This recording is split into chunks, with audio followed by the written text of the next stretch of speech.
ഓം ശാന്തി. നമ്മുടെ ശരീരത്തിലെ ചക്രങ്ങൾ ഊർജങ്ങളെ ശരീരത്തിലേക്ക് പ്രസരിപ്പിക്കുന്നതായിരിക്കുന്ന ഊർജ കേന്ദ്രങ്ങളാണ്. അതിനെയാണ് നമ്മൾ ചക്രങ്ങൾ എന്ന് പറയുന്നത് തന്നെ. അതിൽ ഏറ്റവും ഉയർന്ന സ്ഥാനമായിരിക്കുന്ന സഹസ്രാരപത്മം, അത് എല്ലാ ഊർജത്തിലും ഹൈലി പോസിറ്റീവായിരിക്കുന്ന എനർജി ആവുന്ന സമയത്ത്, അഥവാ ദേഹബോധത്തിൻ്റെ ബന്ധനത്തിൽ നിന്ന് ഒരാൾ തികച്ചും മുക്തനാകുന്ന അവസ്ഥയിൽ 100% ആക്ടിവേറ്റ് ആകുന്ന ഒന്നാണ് നമ്മുടെ സഹസ്രാരപത്മം. നമ്മൾ സാധാരണ ദേവീദേവന്മാരെ ദിവ്യാത്മാക്കളൊക്കെ വരയ്ക്കുമ്പോൾ അവരുടെ തലയ്ക്ക് ചുറ്റും ഒരു പ്രകാശത്തിൻ്റെ പ്രഭാമണ്ഡലം വരയ്ക്കുന്ന നിങ്ങൾ കാണുന്നുണ്ടാവും.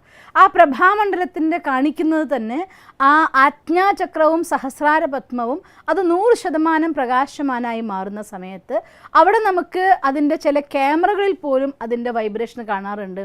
അത് ഓറ എന്ന് പറയുന്നത് 100% പ്രഭാവശാലിയായിട്ട് മാറും. അതായത് ആധ്യാത്മികമായിട്ട്, സ്പിരിച്വലി, മറ്റൊരു ഭാഷ പറഞ്ഞാൽ സ്പിരിച്വലി എന്ന് പറയുന്ന സമയത്ത് അത് ഗുരുക്കന്മാർക്ക് മറ്റുള്ളവർക്കെന്നൊക്കെ വിചാരിച്ചു പോവാം. സ്പിരിച്വൽ മീൻസ് മൂല്യങ്ങൾക്ക് അധിഷ്ഠിതമാകുന്ന രീതിയിൽ നമ്മുടെ ഒറിജിനൽ സംസ്കാരമായിരിക്കുന്ന ജ്ഞാനം, സ്നേഹം, ശാന്തി, ശക്തി, പവിത്രത, കരുണ, ആനന്ദം, ഈ അടിസ്ഥാന മൂല്യങ്ങളുടെ ആധാരത്തിൽ ഒരു മനുഷ്യൻ്റെ ഉള്ളിൽ നിന്ന് സങ്കല്പങ്ങൾ പൂർണ്ണമായി പ്രവഹിക്കാൻ തുടങ്ങുമ്പോൾ ആ സമയത്ത് നമ്മുടെ സഹസ്രാരപത്മം അത് അതിൻ്റെ മാക്സിമം എനർജറ്റിക് ഫോമിലേക്ക് അത് ആക്റ്റീവ് ആകുകയും, അങ്ങനെ ആക്റ്റീവ് ആവുന്നു എന്ന് വെച്ചാൽ അർത്ഥം അവർക്ക് അക്ഷീണരായിക്കൊണ്ട് രാവും പകലും പണിയെടുക്കാനുള്ളതായിരിക്കുന്ന ഊർജം അവരുള്ളിൽ നിറയുന്നതാണ്.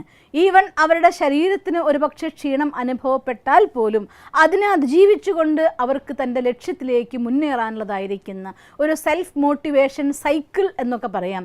അവരുടെ മനസ്സും ശരീരവും കൂടി ഒത്തിണങ്ങി പ്രവർത്തിച്ചുകൊണ്ട് വലിയ വലിയ ലക്ഷ്യങ്ങളിലേക്ക് അവരെ സ്വയമേവ നയിച്ചു കൊണ്ടുപോകുന്ന ഒരു ഊർജ്ജമായിട്ടത് പ്രവർത്തിക്കാൻ തുടങ്ങും. അത് നമ്മുടെ പോസിറ്റീവ് എനർജിയുടെ ഭാഗമാണ്. ഞാൻ പരമാത്മ മഹാവാക്യത്തിലൊന്ന് ഓർത്തു പോവുകയാണ്. ഈ കാലഘട്ടത്തിൽ അഥവാ സംഗമയുഗത്തിൽ ഒരു മനുഷ്യനെ അവരുടെ ഏറ്റവും ഉന്നതിയിലേക്ക് കൊണ്ടുപോകാനുള്ളതായിരിക്കുന്ന സ്പീഡ് കൂടിയതായിരിക്കുന്ന വാഹനം ഏതെന്ന് ചോദിച്ചാൽ ആശീർവാദമാകുന്ന റോക്കറ്റ് എന്ന് പരമാത്മാവിൻ്റെ മഹാവാക്യം. എന്നുവെച്ചാൽ ഒരു റോക്കറ്റ് എങ്ങനെയാണോ സ്പീഡിൽ ഹൈറ്റ്സിലേക്ക് പോകുന്നത്, അതുപോലെ ഒരു മനുഷ്യൻ അവൻ്റെ ജീവിതത്തിലേക്ക് ഹൈറ്റ്സിൽ പോകാൻ വേണ്ടി വളരെ വേഗത്തിൽ ഉയർത്തുന്നതായിട്ടുള്ള സാധനമാണ് ആശീർവാദം. ഈ ആശീർവാദം നമുക്ക് എപ്പോഴാണ് കിട്ടുന്നത്? എപ്പോഴാണോ നമ്മുടെ കർമ്മത്തിൽ ആ ശുദ്ധി വരുന്നത്. സാധാരണഗതിയിൽ നിങ്ങൾ കണ്ടിട്ടുണ്ടോ, ആരെങ്കിലും നമ്മൾ അനുഗ്രഹിക്കുകയാണെങ്കിൽ അവരുടെ കൈ എപ്പോഴും നമ്മുടെ ഈ സഹസ്രാരപത്മത്തിൽ ഇവിടെ കൈവച്ചിട്ടാണ് അനുഗ്രഹിക്കുന്നത്. എന്നുവെച്ചാൽ ഒരാളിൽ നിന്ന് പോസിറ്റീവായിട്ടുള്ള എനർജി നമ്മുടെ സഹസ്രാരപത്മത്തിൽ സ്പർശിച്ച് അതിലൂടെ ഒഴുകുന്ന സമയത്ത് തീർച്ചയായിട്ടും ഒരു മനുഷ്യൻ്റെ ചക്രങ്ങളിലേക്കൊക്കെ എനർജിയുടെ പ്രവാഹം ഉണ്ടാവും. മാക്സിമം അത് ആക്ടിവേറ്റ് ആവുന്നതോടുകൂടി അവരുടെ ഉള്ളിൽ പോസിറ്റിവിറ്റിയുടെ ഒരു ഉണർച്ച സംഭവിക്കാറുണ്ട്. അതുകൊണ്ടാണ് ഗുരുക്കന്മാരൊക്കെ ശിഷ്യന്മാരെ കൈ അനുഗ്രഹിക്കുമ്പോൾ ഈ ഉള്ളം കൈയിനെ തലയുടെ ഈ സഹസ്രാരപത്മത്തിൽ വെച്ച് അനുഗ്രഹിക്കുന്നതായിട്ട് കാണിക്കുന്നത്. അത് ആക്ടിവേറ്റ് ആക്കുന്നതായിരിക്കുന്ന ഒരവസ്ഥയാണ്. പലപ്പോഴും യോഗ സാധന ചെയ്യുന്ന ആളുകൾ തലയുടെ ഈ നെറുകയിലായിട്ട്, നമ്മൾ സാധാരണ ഭാഷയിൽ അമ്മമാരൊക്കെ നമുക്ക് കുളിച്ചു കഴിഞ്ഞാൽ രാസ്നാദി പൊടി തിരുമ്പി തരുന്ന ഈ ഒരു സ്ഥാനം കൃത്യമായിട്ട് ഈ സ്ഥാനത്തായിട്ട് നോക്കിക്കഴിഞ്ഞാൽ അവിടെ ചില ആളുകൾ പറയും അവിടെ ഒരു ചലനം പോലെ തോന്നുന്നു, അവിടെ ഒരു ഉറുമ്പരിക്കുന്ന പോലെ തോന്നുന്നു. അങ്ങനെ പലതും പലരുടെ ഭാഗത്തുനിന്നും അനുഭവങ്ങൾ പറയാറുണ്ട്. ചിലർക്ക് ആജ്ഞാചക്രത്തിൽ ഈ സ്ഥാനത്ത് ഒരു മിടിപ്പ് പോലെ തോന്നും, ആക്ടിവേറ്റ് ചെയ്യുന്ന പോലെ തോന്നും. ചിലർക്ക് ഈ സ്ഥാനത്ത് തോന്നും. ഇത് രണ്ടും ഒരാളുടെ ഉള്ളിൽ പോസിറ്റീവ് എനർജി വളരെ ആക്റ്റീവ് ആവുന്നുള്ളതിൻ്റെ പ്രൂഫാണ്. അതുകൊണ്ട് നമ്മുടെ കർമ്മം കൊണ്ട് പോസിറ്റീവ് എനർജീനെ ആക്ടിവേറ്റ് ആക്കേണ്ട സാധനമാണ്.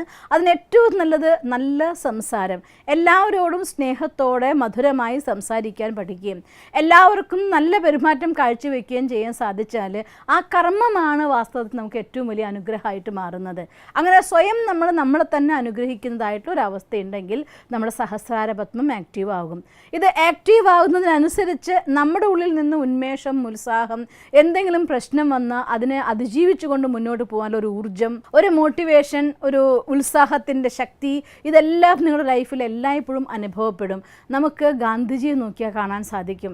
അദ്ദേഹത്തിൻ്റെ മെലിഞ്ഞ ശാരീരികമായി നോക്കിയാൽ ശാരീരിക ശക്തി വളരെ കുറച്ചേ ഉണ്ടായിരുന്നുള്ളൂ. പക്ഷേ അദ്ദേഹം നടക്കുന്നതായിരിക്കുന്ന ദൂരം, ചെയ്യുന്നതായിട്ടുള്ള കർമ്മങ്ങൾ, പ്രഭാഷണങ്ങൾ, അദ്ദേഹത്തിൻ്റെ കർമ്മ പദ്ധതികൾ നോക്കിയാൽ ഒരുപാട് ആക്ടിവിറ്റി അദ്ദേഹം ചെയ്യുന്നുണ്ടായിരുന്നു. ആ ഊർജ്ജം ശാരീരികമായിരിക്കുന്ന ക്ഷമത മാത്രമായിരുന്നില്ല, അദ്ദേഹത്തിനുള്ളിൽ നിന്ന് പോസിറ്റീവായിട്ടുള്ള കർമ്മം കൊണ്ട് ആക്ടിവേറ്റ് ആക്കപ്പെട്ടതായിരിക്കുന്ന ഒരു ഊർജ്ജമാണ്. അതുകൊണ്ടാണ് ഋഷി മുനിമാർ പലരും തന്നെ അവരുടെ ശരീരത്തിൻ്റെ ക്ഷമത, ശാരീരികമായ ശക്തി നോക്കിയാൽ വലിയ മസിൽസോ അല്ലെങ്കിൽ ജിം പോലുള്ളതായിട്ടുള്ള ബോഡി ഒന്നും ആയിരിക്കില്ല അവരുടെ. പക്ഷേ പ്രകൃതിയിലെ ഏത് തണുപ്പിനെ പോലും അതിജീവിച്ചുകൊണ്ട് ഹിമാലയത്തിലും അല്പവസ്ത്രധാരികളായിരിക്കുന്ന ഋഷിവര്യന്മാർ തപസ്സനുഷ്ഠിക്കുന്ന നമുക്ക് കാണാം. കാരണം അവർ സഹസ്രാര പത്മം ആക്റ്റീവ് ആകുന്നതോടുകൂടി ശരീരത്തിലെ ഊർജ്ജം പൂർണ്ണമായിട്ട് ആക്റ്റീവ് ആക്കപ്പെടും. രാവും പകലും അധ്വാനിക്കാൻ വേണമെങ്കിലും അവർക്ക് ശക്തി ഉണ്ടായിരിക്കും. ഈ പ്രപഞ്ചത്തിലെ പഞ്ചതത്വങ്ങളുടെ ഏത് ഏറ്റക്കുറച്ചിനെയും അതിജീവിച്ചുകൊണ്ട് ശരീരത്തിൽ ആരോഗ്യസ്ഥിതി നിലനിർത്താനുള്ളതായിട്ടുള്ള ശക്തി ഉണ്ടാവും. മനസ്സിൽ എന്ത് പ്രശ്നങ്ങളെയും അതിജീവിച്ചുകൊണ്ട് മുന്നോട്ട് പോകാനുള്ള ശക്തി ഉണ്ടാവും. അതുകൊണ്ട് 2 കാര്യങ്ങളാണ് അത് ആക്ടിവേറ്റ് ചെയ്യാൻ വേണ്ടി ചെയ്യേണ്ടത്.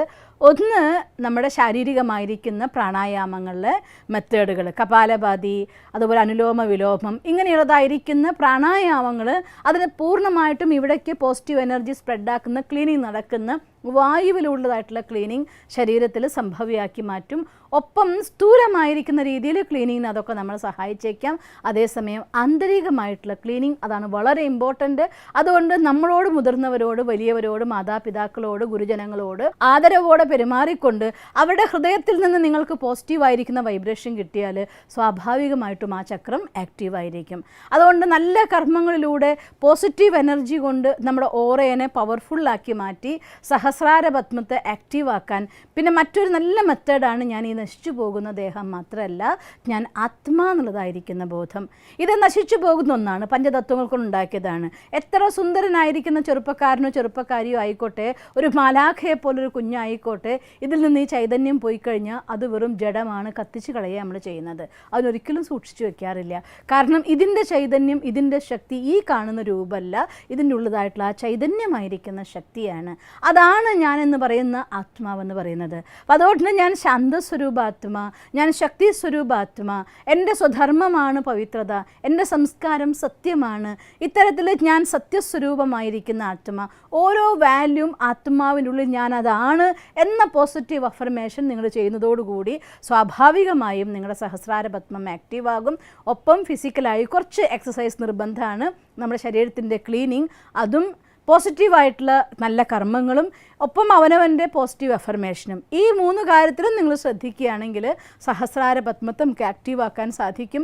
ആക്റ്റീവാണെന്നുള്ളതിൻ്റെ പ്രൂഫാണ് എന്ത് സാഹചര്യത്തിലും അതിജീവിച്ചുകൊണ്ട് ഉന്മേഷത്തോടെ ജീവിതത്തിലെ എല്ലാ പ്രശ്നങ്ങളെയും മാറ്റിവെച്ചുകൊണ്ട് മുന്നിലോട്ട് പോയി ലൈഫിൽ ഹൈറ്റ്സിലെത്താനും നിങ്ങൾ ആഗ്രഹിക്കുന്ന പോലൊരു ജീവിതത്തെ കെട്ടിപ്പടുക്കാനും നിങ്ങൾക്ക് സാധിക്കും. അതുകൊണ്ട് ഇത്തരം കർമ്മങ്ങളിൽ ശ്രദ്ധിക്കണം. കുറച്ച് ശാരീരിക വ്യായാമത്തിലും നമ്മൾ ശ്രദ്ധിച്ചിരിക്കണം. ഒപ്പം നല്ല ചിന്തകൾ കൊണ്ടുവരാനും ശ്രമിക്കണം. മാനസികമായും അതുപോലെ കർമ്മം കൊണ്ടും ഒപ്പം നമ്മുടെ വാക്കുകൾ കൊണ്ടും ശ്രദ്ധിക്കുകയാണെങ്കിൽ നമുക്ക് സഹസ്രാര പത്മത്തെ ആക്റ്റീവാക്കാം. അത് ആക്റ്റീവാണ് എങ്കിൽ നിങ്ങൾക്ക് സദാ ഉന്മേഷത്തോടെ, ഉത്സാഹത്തോടെ, ക്ഷീണം നിങ്ങളെ കീഴടക്കാത്ത രീതിയിൽ അതിജീവിച്ചുകൊണ്ട് നിങ്ങളുടെ ജീവിതത്തിലെ സ്വപ്നങ്ങളെല്ലാം നേടിയെടുക്കാൻ നിങ്ങൾക്ക് സാധിക്കും. അങ്ങനെ സാധിക്കട്ടെ എന്ന് ഞാൻ ഈശ്വരനോട് പ്രാർത്ഥിക്കുന്നു. ഓം ശാന്തി. ദിവസം തോറും ജീവിത വിജയങ്ങൾക്ക് വെളിച്ചം വീശുന്ന പുത്തൻ വീഡിയോകൾക്കായി ഞങ്ങളുടെ യൂട്യൂബ് ചാനൽ സബ്സ്ക്രൈബ് ചെയ്യൂ. നോട്ടിഫിക്കേഷൻ ലഭിക്കുന്നതിനായി ബെൽ ഐക്കൺ ക്ലിക്ക് ചെയ്യൂ. ഒപ്പം ഞങ്ങളുടെ ഫേസ്ബുക്ക്, ട്വിറ്റർ, ഇൻസ്റ്റാഗ്രാം പേജുകൾ ഫോളോ ചെയ്യൂ. നന്ദി.